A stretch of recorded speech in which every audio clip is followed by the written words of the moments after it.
2년 피천득. 금화 피천득. 1910년부터 2007년. 시인 수필가, 영문학자. 1910년 서울에서 태어난 그는 1930년 신동아의 서정소곡을 발표하면서 문필 생활을 시작했다. 그의 시는 자연과 동심이 소박하고 아름답게 녹아있다는 평을 얻었고, 섬세하고 간결한 언어로 그려진 그의 수필은 남녀노소에게 고른 사랑을 받아 대표작 인연을 비롯하여 수필과 플루트 플레이어 등이 교과서에 실리기도 했다. 유명 작가의 길을 걸었을 때 장식품 하나 없는 작은 아파트에서 소탈하면서도 충실한 삶을 살았던 그는 앵두와 어린 딸기 같은 5월에 태어나 5월에 떠난 영원한 5월의 소년으로 우리의 가슴속에 머물고 있다. 유일한 수필집 인연과 시집 생명, 그리고 번역서 내가 사랑하는 시, 셰익스피어 소네트 시집 등을 펴냈다. 그의 첫 시집 서정 시집은 1947년에 발표되었다.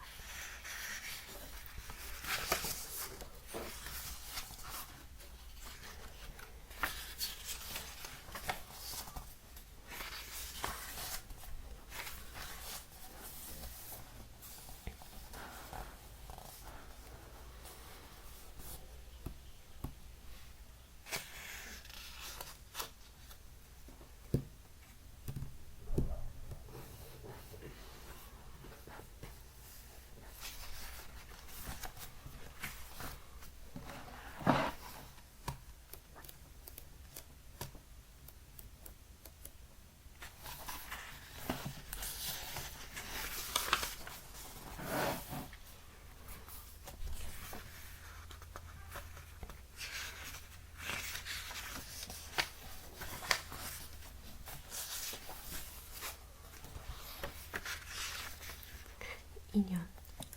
지난 4월 춘천에 가려고 하다가 못 가고 말았다. 나는 성심여자 대학에 가보고 싶었다. 그 학교의 어느 가을 학기, 매주 한 번씩 출강한 일이 있다.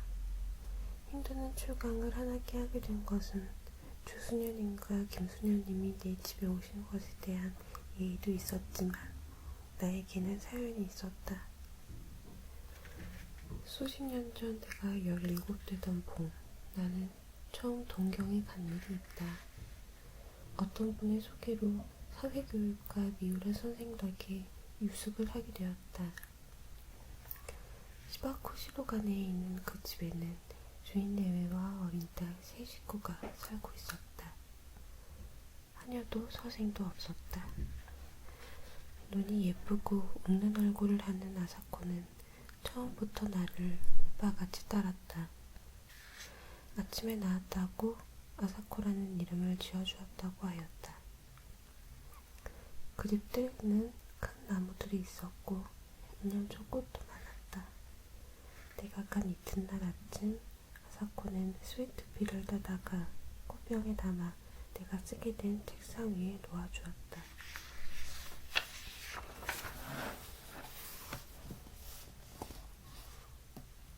스위트피는 아사코같이 어리고 귀여운 꽃이라고 생각하였다.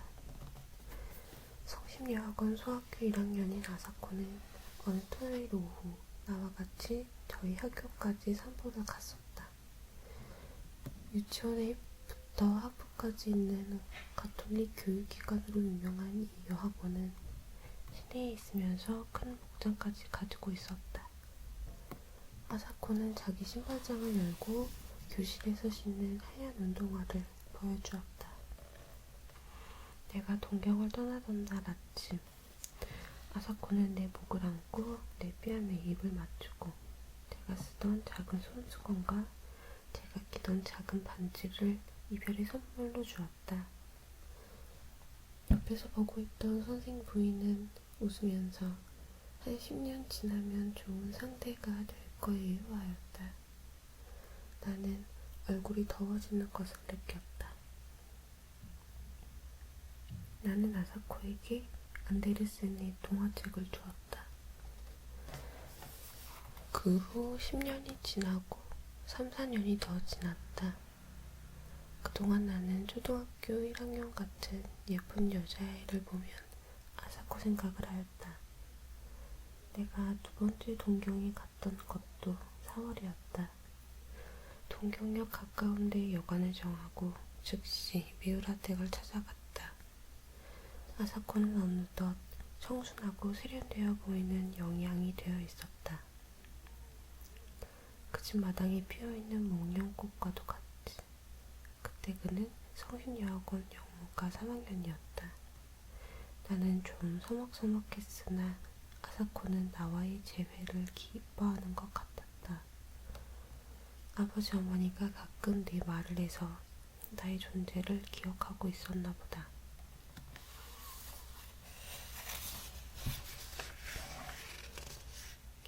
그날도 토요일이었다. 저녁 먹기 전에 같이 산책을 나갔다. 그리고 계획하지 않은 발걸음은 성신여학원 쪽으로 옮겨져 갔다. 캠퍼스를 두고 두루 거닐다가 돌아올 무렵 나는 아사코 신발장은 어디 있느냐고 물어보았다. 그는 무슨 말인가 하고 나를 쳐다보다가 교실에는 구두를 벗지 않고 그냥 들어간다고 하였다. 그리고는 갑자기 뛰어가서 그날 잊어버리고 교실에 두고 온 우산을 가지고 왔다. 지금도 나는 여자 우산을 볼 때면 연두색이 고왔던 그 우산을 연상한다. 쉘브르의 우산이라는 영화를 내가 그렇게 좋아한 것도 아사코의 우산 때문인가 한다. 아사코와 나는 밤 늦게까지 문학 이야기를 하다가 가벼운 악수를 하고 헤어졌다. 새로 출판된 버지니아 울프의 소설 세월에 대해서도 이야기한 것 같다. 그 후 또 10여 년이 지났다. 그동안 제2차 세계대전이 있었고 우리나라가 해방이 되고 또 한국 전쟁이 있었다. 나는 어쩌다 아사코 생각을 하곤 했다. 결혼은 하였을 것이요 전쟁통에 어찌 되진 않았나. 남편이 전사하지는 않았나 하고 별별 생각을 다 하였다. 1954년 처음 미국 가던 길에 나는 동경을 들러 미우라댁을 찾아갔다. 뜻밖의 그 동네가 아직 고스란히 그대로 남아있었다. 그리고 미우라 선생네는 아직도 그 집에서 살고 있었다. 선생 내외부는 흥분된 얼굴로 나를 맞이하였다. 그리고 한국이 독립이 돼서 무엇보다도 잘 됐다고 치하를 하였다.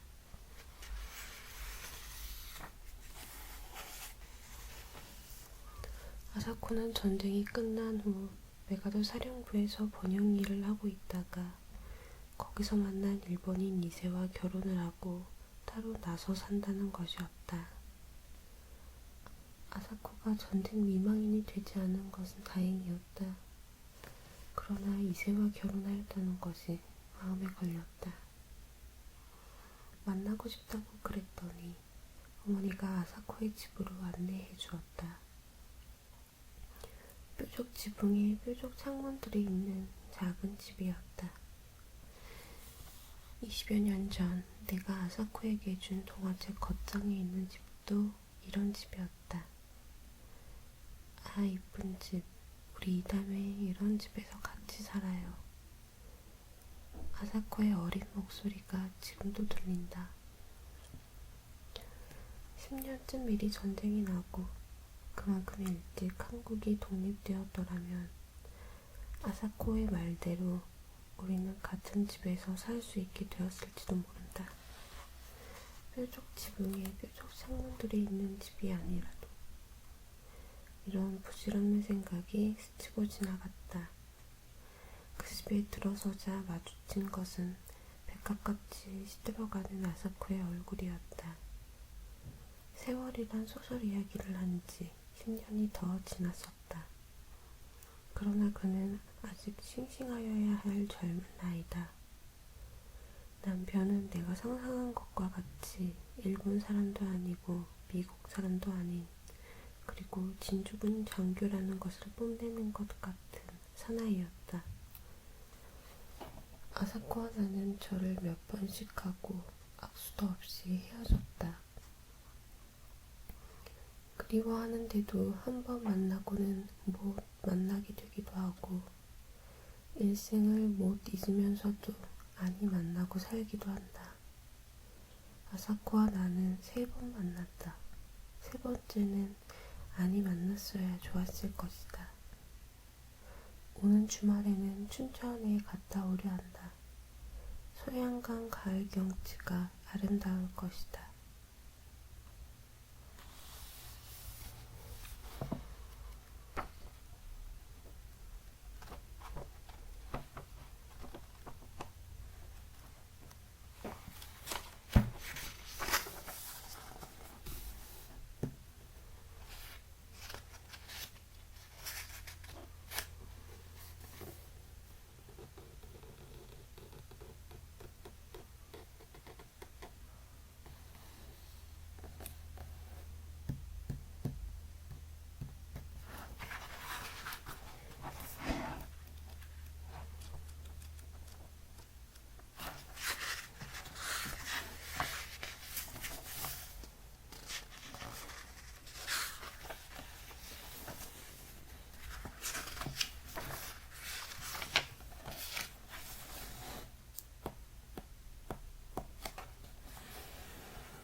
나의 사랑하는 생활.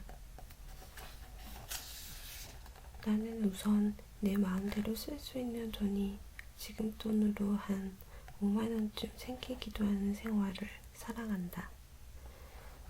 그러면 그 돈으로 총영리 위생병원에 낡은 몸을 입원시키고 싶다. 나는 깨끗한 침대에 누웠다가 하루에 1~2번씩 덥고 깨끗한 물로 목욕을 하고 싶다. 그리고 우리 딸에게 제 생일날 사주지 못한 비로드 반지를 사주고 아내에게는 비하이브 털실 1폰트 반을 사주고 싶다. 그리고 내 것으로 전장꽃 산뜻한 넥타이를 몇 개 사고 싶다. 돈이 없어서 적조하여진 친구들을 우리 집에 청해오고 싶다. 아내는 신이 나서 도마질을 할 것이다. 나는 5만원, 아니 10만원쯤 마음대로 쓸 수 있는 돈이 생기는 생활을 가장 사랑한다. 나는 나의 시간과 기운을 다 팔아버리지 않고 나의 마지막 10분의 1이라도 남겨서 자유와 한가를 즐길 수 있는 생활을 하고 싶다. 나는 잔디밟기를 좋아한다. 젖은 시세를 밟기 좋아한다. 고무장된 구두를 신고 아스팔트 위를 걷기를 좋아한다. 아가의 머리칼을 만지기 좋아한다. 새로 나온 나뭇잎을 만지기 좋아한다. 나는 부드럽고 고운 화롯불재를 만지기 좋아한다. 나는 남의 아내의 수달빈 목도리를 만져보기 좋아한다. 그리고 아내에게 좀 미안한 생각을 한다. 나는 아름다운 얼굴을 좋아한다. 웃는 아름다운 얼굴을 더 좋아한다. 그러나 수수한 얼굴이 웃는 것도 좋아한다. 서영이 엄마가 자기 아이를 바라보고 웃는 얼굴도 좋아한다. 나 아는 여인들이 인사 대신으로 웃는 웃음을 나는 좋아한다. 나는 아름다운 빛을 사랑한다.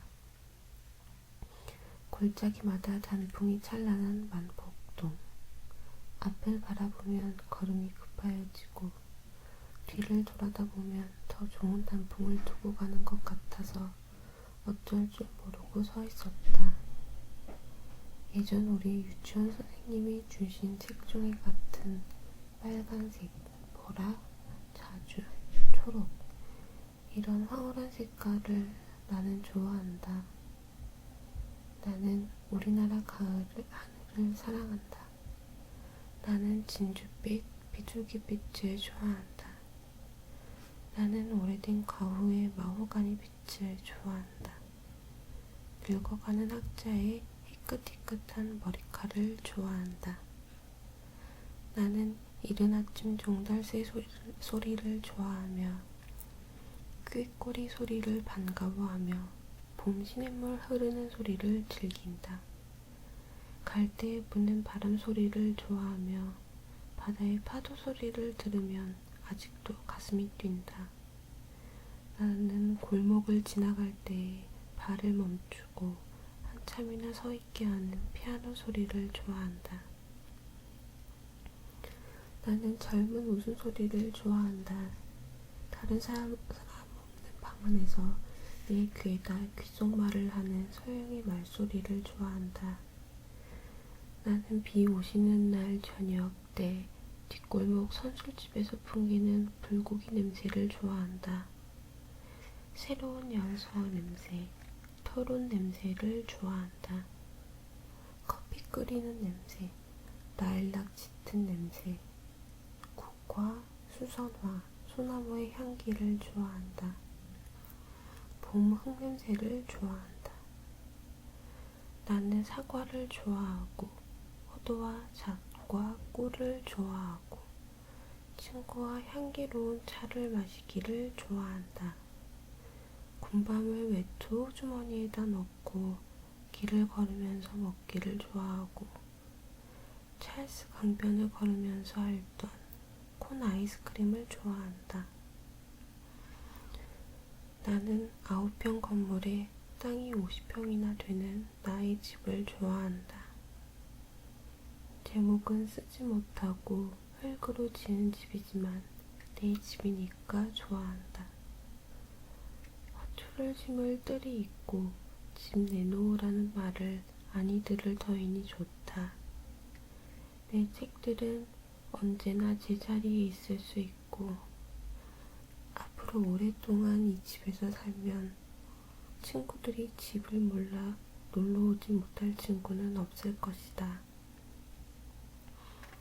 나는 3일절이나 광복절 아침에는 실크 해트를 쓰고 모닝코트를 입고 싶은衝動을 느낀다. 그러나 그것은 될 수 없는 일이다.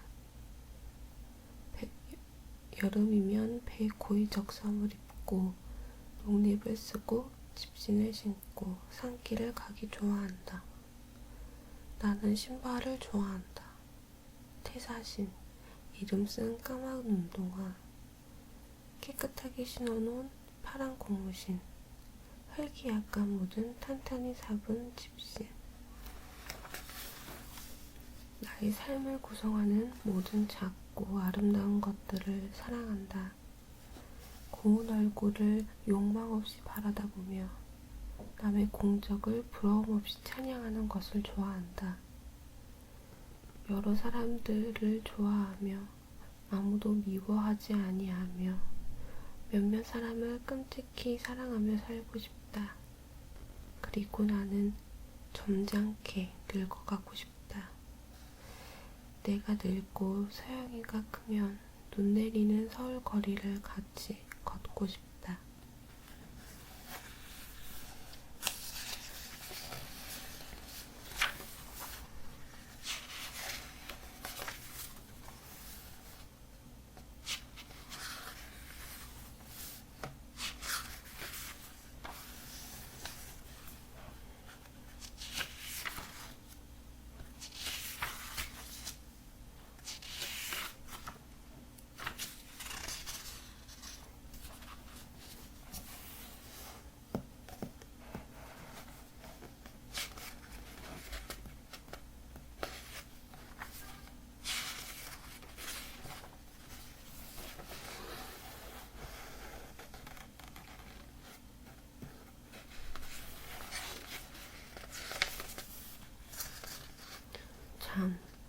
잠에 대한 기억을 더듬어 보면 엄마 젖을 물고 잠든 기억은 없고 엄마 옷고름을 내 손가락에다 감고 잠이 들던 것만이 생각난다. 한 번은 밤나들이 갔다가 졸음이 와서 엄마를 못살게 굴었는데 엎였던 천에끈이 끌어지는 바람에 눈을 떠보니 어느 쯤에 집에 와 있었다. 또 어떤 날 밤 집안 식구들이 잔치 준비를 하느라고 부산 한 통에 나는 밀가루 반죽으로 새를 만들다가 더운 아랫목에 쓰러져서 자던 것이 생각난다. 지금도 이부자리를 깔지 않고 옷도 벗지 않은 채 쓰러져 자는 잠이 참 달다. 이런 때 자리를 깔고 뜯어 깨우는 것 같이 미운 것은 없다. 특히 싫은 이야기를 남이 늘어놓으면 눈을 감고 있다가 자버리는 친구가 있다. 나는 그런 배짱은 없지만은 목사님 설교를 들으면서 곧잘 잠을 잔다. 찬미 소리에 잠이 깨면 선당 갔다 온 것 같다. 나는 회의 속상에서도 조는 수가 일수다. 한참 자다 깨어도 토이는 별로 진행전이 없고 여전히 갑론을박을 되풀이하고 있다. 그동안에 어떤 사항이 결정되었다 하더라도 상관은 없을 것이다. 중요한 것이라면 나중에 자연히 알게 된다. 나는 언젠가 어떤 오른편 한 구석에서 단잠을 잔 적이 있다. 밤잠이 들어왔다고 잠을 깨어도 일어나려야 일어날 수가 없었다. 또 언젠가는 요정에서 취한 친구들이 떠들어댈 때 나 혼자 기생의 무릎을 베고 단잠을 잤었다. 밤 가는 줄 모르고 술을 마셨다면 멋있는 것 같기도 하나 이런 향락은 자연과 인생이 주는 가지가지의 기쁨과 맞바꾸어야 되는 것이다. 잠을 못 잔 사람에게는 풀의 향기도, 새소리도, 하늘도, 신선한 햇빛조차도 시들해지는 것이다. 잠을 희생하는 대가는 너무나 크다. 끼니를 한두 끼 굶고 웃는 낯을 할 수 있으나 잠을 하루 못 잤다면 찌푸릴 수밖에는 없다. 친구가 산책을 거부하거든 그가 전날 밤 잠을 못 잤다고 인정하라. 작은 일에 신경질을 부리는 데에도 그리 알라. 마음과 몸이 아무리 지쳤다 하더라도 잠만 잘 자면 이튿날 거뜬히 일어나 어떠한 일이라도 할 수가 있는 것이다. 잠 못 드는 정취를 나라서 모르는 바는 아니다. 다정도 병인 양 하여 잠 못 들어 하노라 이런 심정이라든가 밤중에 만정명월이 고향인 듯하여라 같은 아취는 잠 못 자는 사람이 아니고는 모를 것이다. 하늘의 수많은 별들을 생각할 때 잠 못 드는 사람도 있을 것이요. 밤이 너무 아름다워 나룻배를 타고 맨해튼과 브루클린 사이를 밤새껏 왔다 갔다 한 애인들도 있을 것이다. 그러나 잠을 방해하는 큰 원인은 욕심이다. 부욕, 권세욕, 애욕, 거기에 따르는 질투, 모략 이런 것들이 잠을 이루지 못하게 하는 수가 많다. 거지는 한국은행 돌층계에서도 잠을 잘 수가 있다.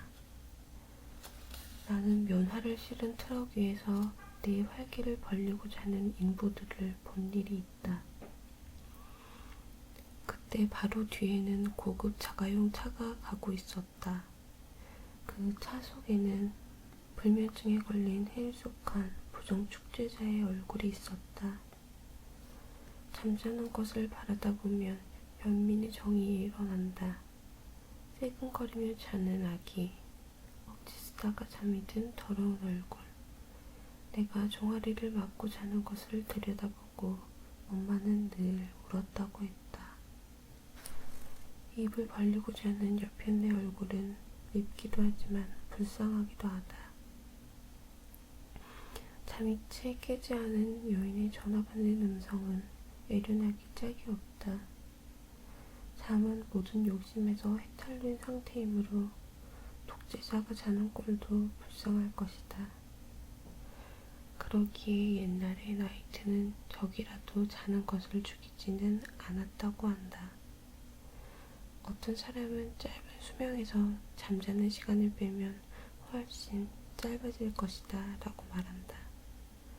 잠이 얼마나 흐뭇하고 달콤한가를 생각지 않고 하는 말이다. 어렸을 때 나는 절구경을 갔다가 극락세계를 그려놓은 벽화를 보고 연화대가 그렇게 할 일이 없는 한가한 곳이라면 아예 아니 가겠다고 생각한 적이 있다. 만약 천국에 잠이라는 것이 없다면 그곳이 아무리 아름다운 곳이라도 나는 정말 가지 않겠다.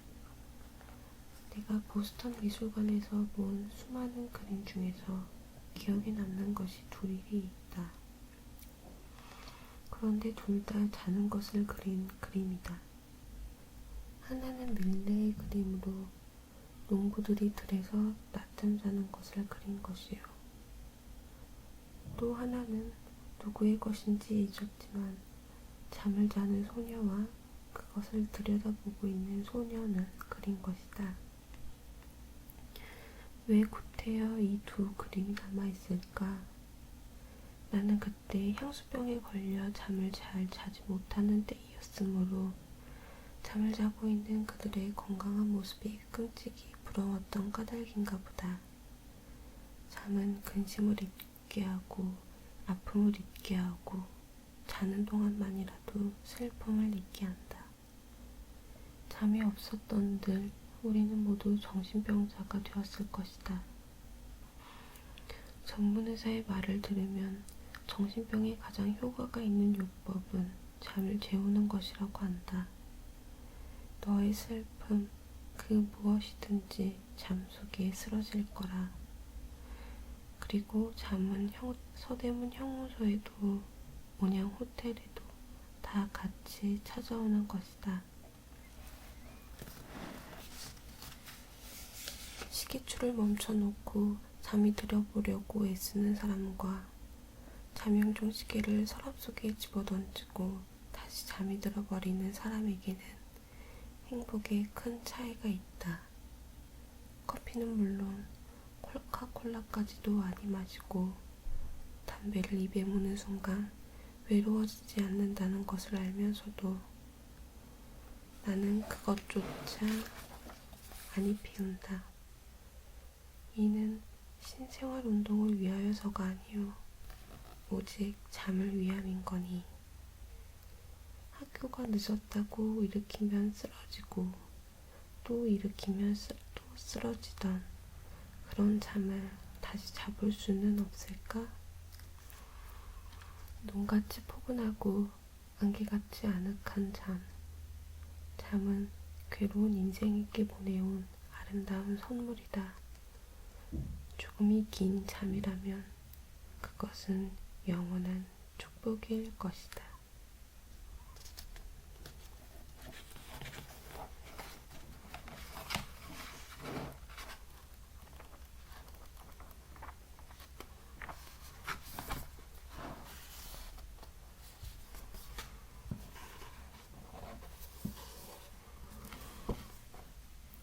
소설 같은 진솔한 마음과 꽃같이 순수한 감성과 성직자 같은 고결한 인품과 해탈자 같은 청결한 무욕의 수필. 모든 군더더기를 뱉어내고 남은 마지막 모습은 아름답다.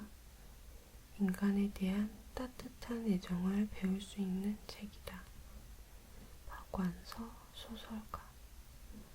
선생님을 뵐 수 있었던 것이 운인된 첫 번째 보람이었던 그날 이후로 선생님은 참으로 청아하고 고결하고 우아한 모습으로 내 가슴속에 살아계신다. 조정래 소설가. 작은 놀라움, 작은 웃음, 작은 기쁨을 위하여 글을 읽고 쓰신다던 선생님. 늘 사랑하다 떠난 이로 기억되길 바라셨던 선생님. 떠나시자 이내 그리운 선생님. 이혜인 수녀.